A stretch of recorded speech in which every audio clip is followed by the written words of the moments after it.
बर बोलो श्री रामचंद्र भगवान की जय, माता सीता की जय, पवन पुत्र हनुमान की जय, चारों भैयों की जय, पिता दशरथ माता कौशल्या की जय। श्री रामचरित मानस प्रथम सोपान बाल कांड। जय हो जंगली। अक्षरों, अर्थ समूहों, रसों, छंदों और मंगलों की करने वाली सरस्वती जी और श्री गणेश जी की मैं वंदना करता हूँ। श्रद्धा और विश्वास के स्वरूप श्री पार्वती जी और श्री शंकर जी की मैं वंदना करता हूँ, जिनके बिना सिद्ध जन अपने अंतःकरण में स्थित ईश्वर को नहीं देख सकते। ज्ञानमय नित्य शंकर रूपी गुरु की मैं वंदना करता हूँ, जिनके आश्रित होने से ही टेढ़ा चंद्रमा भी सर्वत्र वंदित होता है।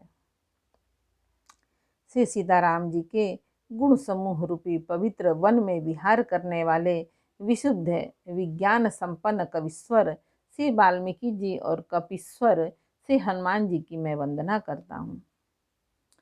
उत्पत्ति, स्थिति और संहार करने वाली, कलेशों को हरने वाली तथा संपूर्ण कल्याणों की करने वाले श्री रामचंद्र जी की प्रियतमा श्री सीता जी को मैं नमस्कार करता हूँ, जिनकी माया से वशीभूत संपूर्ण विश्व ब्रह्मादि देवता और असुर हैं, जिनकी सत्ता से रस्सी में सर्प के भ्रम की भांति यह सारा दृश्य जगत सत्य ही प्रतीत होता है, और जिनके केवल चरण ही भवसागर से तरने की इच्छा वालों के लिए एकमात्र नौका है। उन समस्त कारणों से पर सब कारणों के कारण और सबसे श्रेष्ठ राम कहाने वाले भगवान हरि की मैं वंदना करता हूँ। अनेक पुराण, वेद और तंत्र शास्त्र से सम्मत तथा जो रामायण में वर्णित है और कुछ अन्यत्र से भी उपलब्ध श्री रघुनाथ जी की कथा को तुलसीदास अपने अंतःकरण के सुख के लिए अत्यंत मनोहर भाषा रचना में विस्तृत करता है, जिन्हें स्मरण करने से सब कार्य सिद्ध होते हैं। जो गणों के स्वामी और सुंदर हाथी के मुख वाले हैं, वे ही बुद्धि के राशि और शुभ गुणों के धाम श्री गणेश जी मुझ पर कृपा करें, जिनकी कृपा से गूंगा बहुत सुंदर बोलने वाला हो जाता है, लंगड़ा लूला दुर्गम पहाड़ पर चढ़ जाता है। वे कलयुग के सब पापों को जला डालने वाले दयालु भगवान मुझ पर द्रवित हो दया करें। जो नील कमल के समान श्याम वर्ण हैं, पूर्ण खिले हुए लाल कमल के समान जिनके नेत्र हैं और सदा ही क्षीर सागर में शयन करते हैं, वे भगवान नारायण मेरे हृदय में निवास करें। जिनका कुंद के पुष्प और चंद्रमा के समान गौर शरीर है, जो पार्वती जी के प्रियतम और दया के धाम हैं, और जिनका दीनों पर नेह है, वे कामदेव का मर्दन करने वाले शंकर जी मुझ पर कृपा करें। मैं उन गुरु महाराज के चरण कमलों की वंदना करता हूँ, जो कृपा के समुद्र और नर रूप में श्री हरि ही, और जिनके वचन महामोह रूपी घने अंधकार के नाश करने के लिए सूर्य किरणों के समूह हैं। मैं गुरु महाराज के चरण कमलों की रज की वंदना करता हूँ, जो सुरुचि, सुंदर स्वाद, सुगंध तथा अनुराग रूपी रस से पूर्ण है। वह अमर मूल संजीवनी जड़ी का सुंदर चूर्ण है, जो संपूर्ण भव रोगों के परिवार को नाश करने वाला है। वह रज सुकृति पुण्यवान पुरुष रूपी शिव जी के शरीर पर सुशोभित निर्मल विभूति है, और सुंदर कल्याण और आनंद की जननी है। भक्त के मन रूपी सुंदर दर्पण के मैल को दूर करने वाली और तिलक करने में गुणों के समूह को वश में करने वाली है। श्री गुरु महाराज के चरण नखों की ज्योति मणियों के प्रकाश के समान है, जिनके स्मरण करते ही हृदय में दिव्य दृष्टि उत्पन्न हो जाती है। वह प्रकाश ज्ञान रूपी अंधकार का नाश करने वाला है, और वह जिनके हृदय में आ जाता है उसके बड़े भाग्य हैं। उसके हृदय में आते ही हृदय के निर्मल नेत्र खुल जाते हैं, संसार रूपी रात्रि के दोष दुख मिट जाते हैं, और श्री रामचरित रूपी मणि और माणिक्य गुप्त और प्रकट जहाँ जो जिस खान में हैं सब दिखाई पड़ने लगते हैं। जैसे सिद्धांजन को नेत्रों में लगाकर साधक सिद्ध और सुजान पर्वतों, वनों और पृथ्वी के अंदर कौतुक से ही बहुत सी खाने देखते हैं। श्री गुरु महाराज के चरणों के रज कोमल और सुंदर नयनामृत अंजन है, जो नेत्रों के दोषों का नाश करने वाला है। उस अंजन के विवेक रूपी नेत्रों को निर्मल करके मैं संसार रूपी बंधन से छुड़ाने वाले श्री रामचरित का वर्णन करता हूँ। पहले पृथ्वी के देवता ब्राह्मणों के चरणों की वंदना करता हूँ, जो अज्ञान से उत्पन्न सब संदेहों को हरने वाले हैं। फिर सब गुणों के खान संत समाज को प्रेम सहित सुंदर वाणी से प्रणाम करता हूँ। संतों का चरित कपास के चरित जीवन के समान शुभ है, जिसका फल नीरस, विशद और गुणमय होता है। कपास की डोरी नीरस होती है। संत चरित में भी विषयासक्ति नहीं है, इससे वह भी नीरस है। कपास उज्जवल होता है, संत का हृदय भी अज्ञान और पाप रूपी अंधकार से रहित होता है, इसलिए वह विशद है। और कपास के गुण तंतु होते हैं, उसी प्रकार संत का चरित भी सद्गुणों का भंडार होता है, इसलिए वह गुणमय है। जैसे कपास का धागा सुई के लिए सुई के किए हुए छेद को अपना तन देकर ढक देता है, अथवा कपास जैसे लोढ़े जाने, काते जाने और बुने जाने का कष्ट सकर भी वस्त्र के रूप में परिणत होकर दूसरे के गोपनीय स्थानों को ढकता है, उसी प्रकार संत स्वयं दुख सहकर दूसरों के छिद्रों दोषों को ढकता है, जिसके कारण उनके जगत में वंदनीय यश प्राप्त किया है। संतों का समाज आनंद और कल्याणमय है, जो जगत में चलता फिरता तीर्थ राज प्रयाग है। जहाँ उस संत समाज रूपी प्रयागराज में राम भक्ति रूपी गंगा की धारा है और ब्रह्म विचार का प्रचार सरस्वती जी है। विधि और निषेध, यह करो और यह न करो रूपी कर्मों की कथा कलयुग के पापों को हरने वाली सूर्य तनया यमुना जी हैं। और भगवान विष्णु और शंकर जी की कथाएं त्रिवेणी रूप में सुशोभित हैं, जो सुनते ही सब आनंद और कल्याणों को देने वाले हैं। उस संत समाज रूपी प्रयाग में अपने धर्म में जो अटल विश्वास है वह अक्षयवट है, और शुभ कर्म ही उस तीर्थराज का समाज परिकर है। वह संत समाज रूपी प्रयागराज सब देशों में सब समय सभी को सहज ही में प्राप्त हो सकता है, और आदरपूर्वक सेवन करने से कलेशों को नष्ट करने वाला है। वह तीर्थराज अलौकिक और अकथनीय है एवं तत्काल फल देने वाला है। उसका प्रभाव प्रत्यक्ष है। जो मनुष्य इस संत समाज रूपी तीर्थराज का प्रभाव प्रसन्न मन से सुनते और समझते हैं और फिर अत्यंत प्रेम पूर्वक उसमें गोते लगाते हैं, वे इस शरीर में रहते ही धर्म, अर्थ, काम, मोक्ष चारों फलों को पा जाते हैं। इस तीर्थराज में स्नान का फल तत्काल ऐसा देखने में आता है कि कौवे कोयल बन जाते हैं और बगुले हंस। यह सुनकर कोई आश्चर्य न करे, क्योंकि सत्संग की महिमा छिपी नहीं है। वाल्मीकि जी, नारद जी और अगस्त्य जी ने अपने अपने मुखों से अपनी होनी जीवन का वृत्तांत कही है।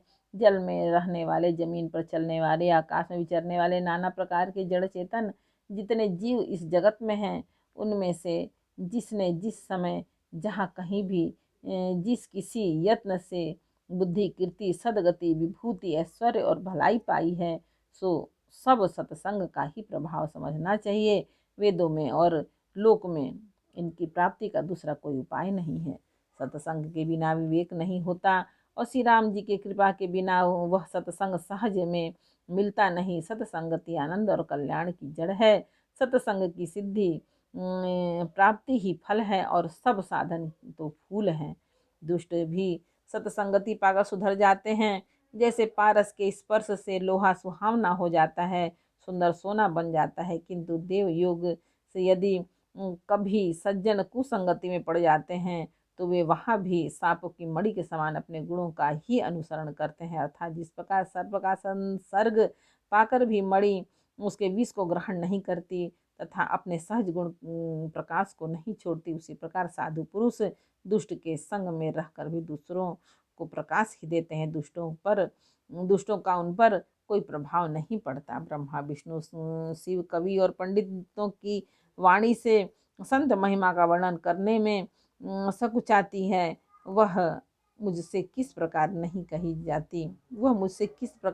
कही जाती जैसे साग तरकारी बेचने वालों से मड़ियों के गुण समूह नहीं कहे जा सकते।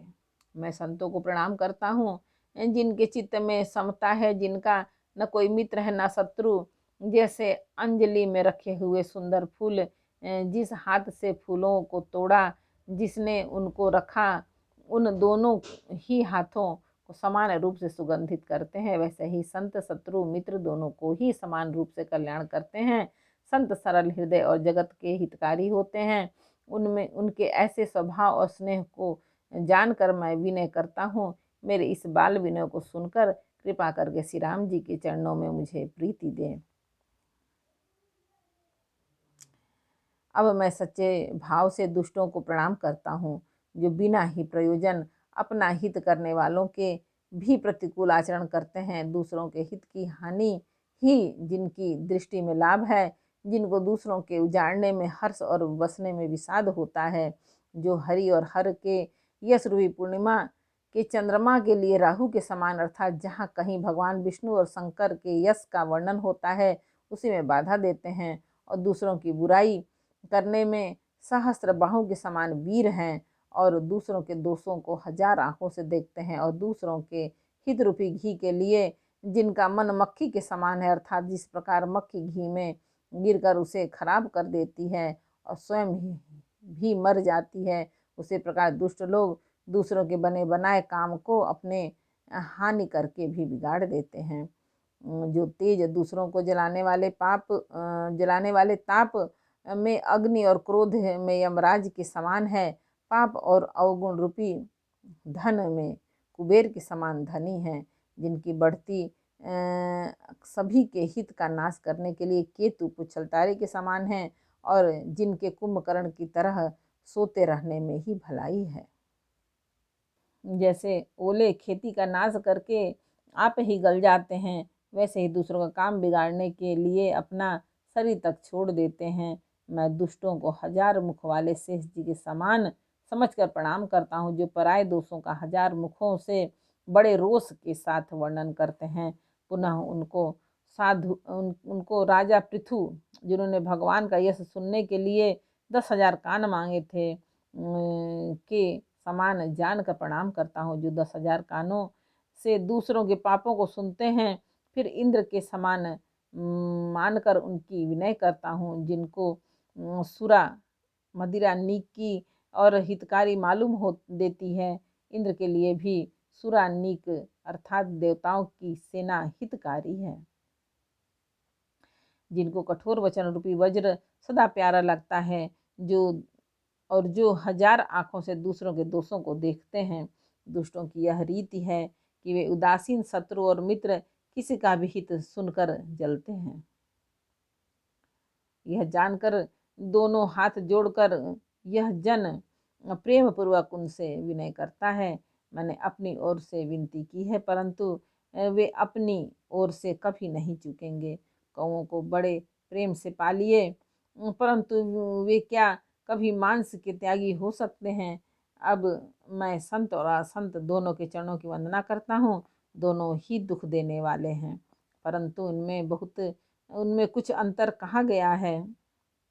वह अंतर यह है कि संत तो बिछुड़ते समय प्राण हर लेते हैं, और दूसरे असंत मिलते हैं तब दारुण दुख देते हैं। दोनों संतों का बिछुड़ना अर्थात संतों का बिछुड़ना मरने के समान दुखदायी होता है, और असंतों का मिलना।